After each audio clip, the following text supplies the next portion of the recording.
திருச்சியில் 125 நபர்களுக்கு நடமாடும் காய்கறி மற்றும் பழங்கள் விற்பனை வண்டியை அமைச்சர் அன்பில் மகேஷ் பொய்யாமொழி வழங்கினார்.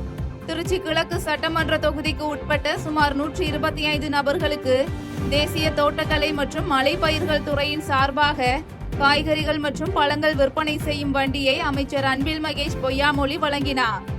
இந்நிகழ்வில் கிழக்கு சட்டமன்ற உறுப்பினர் இனிகோ இருதயராஜ், மாநகர கழக செயலாளர் மு மதிவாணன் மற்றும் கோட்ட தலைவர் ஜெயநிர்மலா உள்ளிட்ட பொதுமக்கள் பலர் கலந்து கொண்டனர். கடந்த ஆண்டை விட இந்த ஆண்டு 2 நாட்களில் 3.56 லட்சம் பேர் முன்பதிவு செய்து பயணம் செய்திருப்பதாக அமைச்சர் எஸ். சிவசங்கர் தெரிவித்துள்ளார். அரியலூர் மாவட்டம் செந்துறையிலிருந்து சென்னை மாதவரத்திற்கு குளிர்சாதன வசதி பேருந்து சேவையினை தமிழ்நாடு போக்குவரத்து மற்றும் மின்சாரத்துறை அமைச்சர் எஸ். சிவசங்கர் தொடங்கி வைத்தார். பின்னர் செய்தியாளர்களை சந்தித்த அமைச்சர், கடந்த ஆண்டு 1.68 லட்சம் பயணிகள் அரசு பேருந்தில் முன்பதிவு செய்து பயணம் செய்த நிலையில் இந்த ஆண்டு 2 நாட்களில் 3,56,000 பேர் பயணம் செய்துள்ளதாக தெரிவித்தார். மேலும் தொடர்ந்து பேசிய அவர், வடகிழக்கு பருவமழையை போர்க்கால அடிப்படையில் எதிர்கொள்ள தயார் நிலையில் மின்சார வாரியம் உள்ளதாகவும், போதிய மின்கம்பங்கள் மற்றும் பணியாளர்கள் என அனைவரும் தயார் நிலையில் உள்ளதாகவும் தெரிவித்தார். எல்லா இடங்களுக்கும் போர்க்கால அடிப்படையில் என்ன பிரச்சனை வந்தாலும் சமாளிப்பதற்கு தயாராக இருக்கோம். ஏன்னா தாழ்வழுத்த மண்டலம் வருகிறது. அந்த சமயங்களில் காற்று பலமாக வீசினால் மின்கம்பங்கள் சாய்ந்தால் அவற்றுக்கு ஸ்பேர்ல எப்பயும் மின்கம்பத்தை வைக்க சொல்லி ஆணையிட்டிருக்கிறோம். அதே போல பணியாளர்கள் எந்த நேரத்திலும் கவனத்தோடு இருக்குவது சொல்லியிருக்கிறோம். எனவே எந்த பிரச்சனை வந்தாலும் உடனடியாக அதை சமாளிப்பதற்கு மின்துறையில் இருக்கிற அனைவரும் தயார் நிலையில் இருக்கிறார். தூத்துக்குடி மாநகரில் அமைக்கப்பட்டுள்ள 430 சிசிடிவி கண்காணிப்பு கேமராக்களை சமூக நலத்துறை அமைச்சர் கீதா ஜீவன் காவல் கட்டுப்பாட்டு அறையில் இருந்து துவக்கி வைத்தார். தூத்துக்குடி மாவட்ட காவல்துறை சார்பில் குற்றச் செயல்களை கண்டுபிடிக்கவும், குற்றங்கள் நிகழாமல் தடுக்கவும் தூத்துக்குடி மாநகரம் முழுவதும் 650 சிசிடிவி கேமராக்கள் பொருத்த வேண்டும் என்று தீர்மானிக்கப்பட்ட நிலையில் இன்று 430 சிசிடிவி கேமராக்கள் முழுமையாக பொருத்தப்பட்டு மாநகரம் முழுவதும் கண்காணிப்பில் தீவிரப்படுத்தப்பட்டுள்ளது. இந்த சிசிடிவி கேமராக்களை இன்று தூத்துக்குடியில் உள்ள B3 தெற்கு காவல் நிலையத்தில் உள்ள காவல் கட்டுப்பாட்டு அறையில் வைத்து தமிழக சமூக நலத்துறை அமைச்சர் கீதா ஜீவன் துவக்கி வைத்தார். அவருடன் மாவட்ட காவல் கண்காணிப்பாளர் ஆல்பர்ட் ஜான், தூத்துக்குடி நகர உதவி காவல் கண்காணிப்பாளர் மருத்துவ மதன் ஆகியோர் உடனிருந்தனர். இதனைத் தொடர்ந்து அருகிலிருந்து மகளிர் அனைத்து காவல் நிலையத்திற்கு சென்ற அமைச்சர் அங்குள்ள காவல்துறை ஆய்வாளர், உதவி ஆய்வாளர் மற்றும் காவலர்களிடம் பெண்களுக்கு எதிரான குற்றங்கள் நடைபெறாத வண்ணமும், பெண்களுக்கு பாதுகாப்பு வழங்கும் விதமாகவும் இந்த காவல் நிலையம் செயல்பட வேண்டும் என்று அறிவுறுத்தினார். விஜய் தலைமையில் புதிய கூட்டணி அமையும் என நினைப்பதாக டிடிவி தினகரன் பேட்டி அளித்துள்ளார். செங்கல்பட்டு மாவட்டம் சிங்கப்பெருமாள் கோவில் அருகே தனியார் அரங்கில் அம்மா மக்கள் முன்னேற்ற கழக பொதுச் செயலாளர் டிடிவி தினகரன் செய்தியாளர்களை சந்தித்தார். அப்போது பேசிய அவர், தேர்தல் நேரத்தில் தாங்கள் மற்றவர்களுடன் கூட்டணியில் இருப்போமா அல்லது எங்களது தலைமையில் ஒரு கூட்டணி அமையுமா என்பதை விரைவில் தெரியவரும் என தெரிவித்த அவர், விஜய் தலைமையில் ஒரு கூட்டணி அமைய வாய்ப்புள்ளதாக நினைப்பதாக தெரிவித்தார். மேலும் தமிழ்நாட்டில் 4 முனை கூட்டணி அமையும் எனவும், எதிர்பாராத கூட்டணியும் அமையும் வாய்ப்பு உள்ளதாக கருத்து தெரிவித்தார். கதைகள் தான். ஆனா எனக்கு தெரிந்தவரை விஜய் அவர் தலைமையில கூட்டணி அமைப்பதற்கு வாய்ப்பு இருப்பதாக தான் இருக்கிறார். திருச்சியில் கடந்த 2 நாட்களாக பெய்த கனமழையால் வீடு இழந்து தவித்த நபருக்கு அமைச்சர் அன்பில் மகேஷ் நேரில் சென்று பார்வையிட்டு நிவாரணத் தொகை வழங்கினார். திருச்சி திருவெரும்பூர் ஊராட்சி ஒன்றியத்திற்குட்பட்ட மேல்முருகூர் கிராமத்தைச் சேர்ந்த சுடர் என்பவரது ஓட்டு வீடானது கடந்த 2 நாட்களாக பெய்த கனமழையால் வீட்டின் மேற்கூரையானது இடிந்து விட்டது. இந்நிலையில் இத்தகவலை அறிந்த பள்ளிக் கல்வித்துறை அமைச்சர் அன்பில் மகேஷ் பொய்யாமொழி நேரில் சென்று பார்வையிட்டு உடனிருந்த அரசு அதிகாரிகளுக்கு உடனடியாக அவர்களுக்குரிய அடுத்த கட்ட பணிகளை விரைவாக செய்து கொடுக்கும்படி கேட்டுக் கொண்டார். மேலும் பாதிக்கப்பட்டவர்களுக்கு நிவாரணத் தொகை வழங்கினார். செங்கல்பட்டு மாவட்டம் மதுராந்தகம் அருகே அரசு பேருந்து இருசக்கர வாகனம் மீது மோதிய விபத்தில் செவிலியர் ஒருவர் சம்பவ இடத்திலேயே பரிதாபமாக உயிரிழந்தார். சென்னையில் தனியார் மருத்துவமனையில் செவிலியராக பணிபுரிந்து வரும் ஜீவிதா என்பவர் தீபாவளி கொண்டாடுவதற்காக தனது சொந்த ஊரான சிதம்பரத்திற்கு செல்வதற்காக சுபாஷ் என்பவருடன் இருசக்கர வாகனத்தில் சென்றுள்ளார். அப்போது சென்னையிலிருந்து திண்டிவனம் மார்க்கமாக குப்பத்துறை தேசிய நெடுஞ்சாலையில் சென்று கொண்டிருந்த பொழுது அரசு பேருந்து இருசக்கர வாகனம் மீது மோதியது. இதில் செவிலியர் ஜீவிதா சம்பவ இடத்திலேயே பரிதாபமாக உயிரிழந்தார். பின்னர் சம்பவம் குறித்து தகவல் அறிந்து வந்த போலீசார் உடலை மீட்டு பிரேத பரிசோதனைக்காக மருத்துவமனைக்கு அனுப்பி வைத்து விசாரணை மேற்கொண்டு வருகின்றனர். கணவன் மனைவி இடையே ஏற்பட்ட தகராறில் கணவன் தனது 3 வயது பெண் குழந்தையுடன் வீட்டின் கதவை பூட்டிக் கொண்டு திறக்காததால் பரபரப்பு ஏற்பட்டது. மதுரை மாவட்டம் திருப்பரங்குன்றம் தொகுதிக்குட்பட்ட தனக்கன்குளம் சௌபாக்கிய நகர் 4வது குறுக்கு தெருவை சேர்ந்தவர் பிரவீன்குமார் சாமுவேல். இவருக்கு திருமணமாகி 3 வயதில் ஒரு பெண் குழந்தை உள்ளது.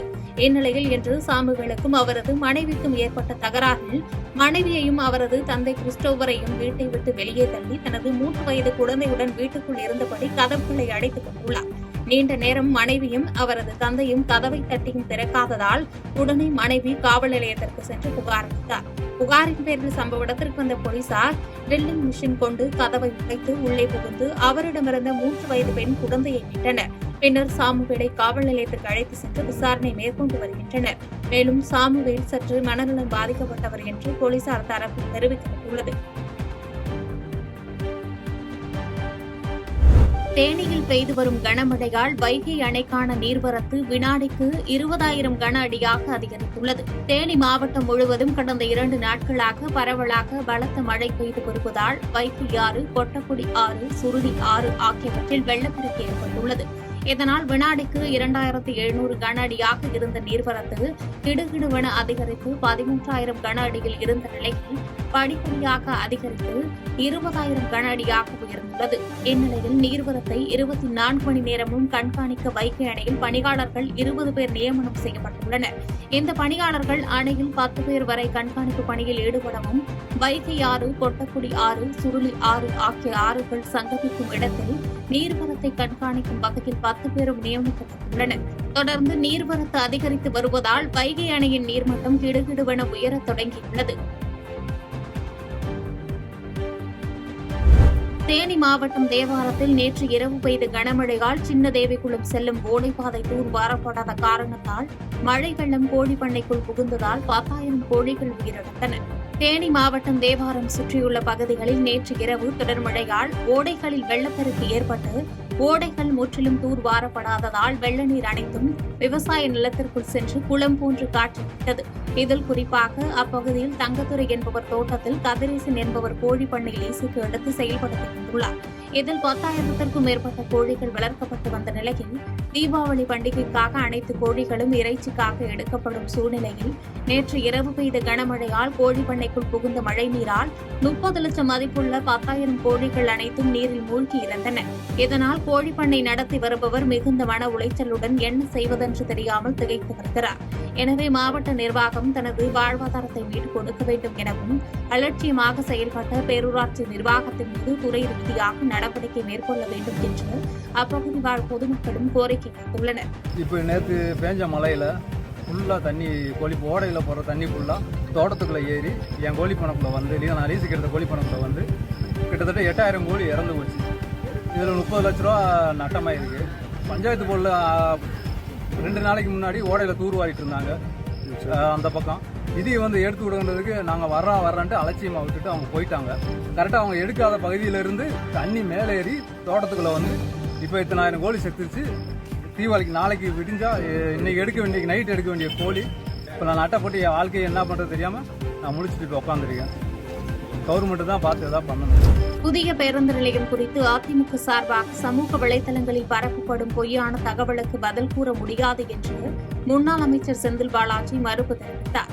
கரூர் மாநகராட்சிக்குட்பட்ட கோடங்கப்பட்டி பகுதியில் இன்று திராவிட முன்னேற்றக் கழகத்தின் சார்பாக பொதுமக்களுக்கு நலத்திட்ட உதவிகளை வழங்கிய முன்னாள் அமைச்சர் செந்தில் பாலாஜி அப்பகுதியில் உள்ள வீடுகளுக்கு சென்று நேரடியாக நலத்திட்ட உதவிகளை வழங்கினார். அதனைத் தொடர்ந்து செய்தியாளர்களை சந்தித்த அவர் கரூர் மாவட்டத்திற்கு தேவையான மேம்பால பணிகள் குறித்து விரைவில் அதற்கான தொகை ஒதுக்கப்பட்டு பணிகள் தொடங்கி இருப்பதாக தெரிவித்தார். மேலும் புதிய பேருந்து நிலையத்தில் போக்குவரத்து நெரிசல் குறித்த கேள்விக்கு அதிமுக சமூக வலைதளங்களில் பரப்பப்படும் தகவலுக்கு பதில் கூற முடியாது என மறுப்பு தெரிவித்தார். எந்த விதமான போக்குவரத்து நெரிசல் இல்லை. நீங்க ஏதாவது தேடி தேடி பிடிக்காதீங்க. நான் வேணா உங்களோட வரேன், வாங்க போகலாம். இப்போ காலையில் தானே நேராக போய் பார்ப்போம், போக்குவரத்து நெரிசல் இருக்கான்னு பார்ப்போம். ஏதோ ஏடிஎம்கேக்காரங்க எடுத்து சோசியல் மீடியாவில் போட்டோ வச்சு நீங்களும் கேள்வி கேட்குறீங்க. பொதுவாக சுயமாக சிந்திக்கணும். இல்லை நான் பார்த்துக்கிட்டு தான் இருக்கேன். டெய்லி ஆரம்பிச்சு பார்த்துக்கிட்டு தான் இருக்கிறோம். அரசு அதிகாரிகள் அங்கே இருக்காங்க, போக்குவரத்துறையினுடைய அதிகாரிகள் அங்கே இருக்காங்க, மாநகராட்சியினுடைய அலுவலர்கள் அங்கே இருக்காங்க, தொடர்ந்து பார்த்துக்கிட்டு தான் இருக்காங்க.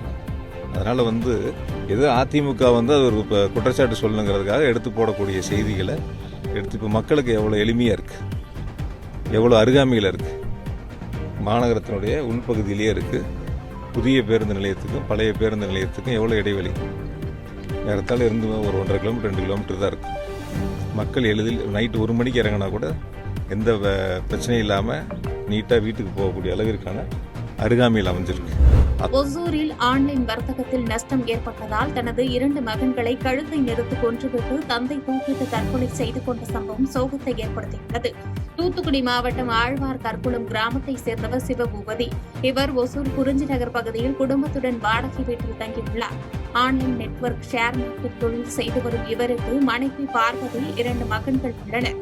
இந்நிலையில் மனைவி கடந்த 1 வாரத்திற்கு முன்பு சொந்த கிராமத்திற்கு சென்றிருந்த நிலையில் ஆன்லைன் வர்த்தகத்தில் பெரும் நஷ்டமடைந்த சிவபூபதி மன உளைச்சலில் தனது 2 மகன்களையும் கழுத்தை நெரித்து கொன்றுவிட்டு தற்கொலை செய்து கொண்டுள்ளார். பின்னர் சம்பவம் குறித்து தகவல் அறிந்து வந்த போலீசார் 3 பேரின் உடலை மீட்டு பிரேத பரிசோதனைக்காக மருத்துவமனைக்கு அனுப்பி வைத்து விசாரணை மேற்கொண்டு வருகின்றனர்.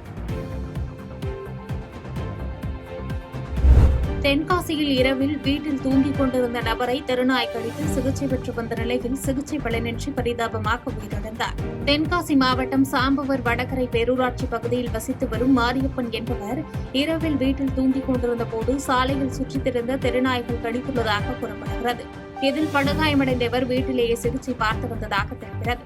அப்போது இவருக்கு திடீரென உடல்நலக் குறைவு ஏற்பட்டு சிகிச்சைக்காக நெல்லை அரசு மருத்துவமனையில் சிகிச்சை பெற்று வந்த நிலையில் தற்போது சிகிச்சை பலனின்றி பரிதாபமாக உயிரிழந்தார்.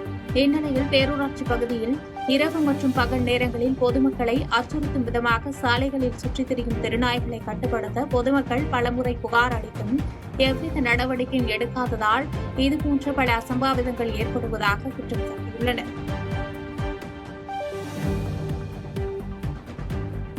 செய்திகளை உடனுக்குடன் தெரிந்து கொள்ள கீழ்கண்ட கேபிள் மற்றும் டிடிஎச் நெட்வொர்க்குகளில் எம்நாடு செய்தி தொலைக்காட்சியை காணுங்கள். பாதகம் செய்பவரை கண்டால் நாம் பயம் கொள்ளலாகாது பாப்பா. மோதி மிதித்து விடு பாப்பா, அவர் முகத்தில் உமிழ்ந்து விடு பாப்பா. அண்மை செய்திகளை உடனுக்குடன் தெரிந்து கொள்ள இணைந்திருங்கள் எம்நாடு தொலைக்காட்சியுடன்.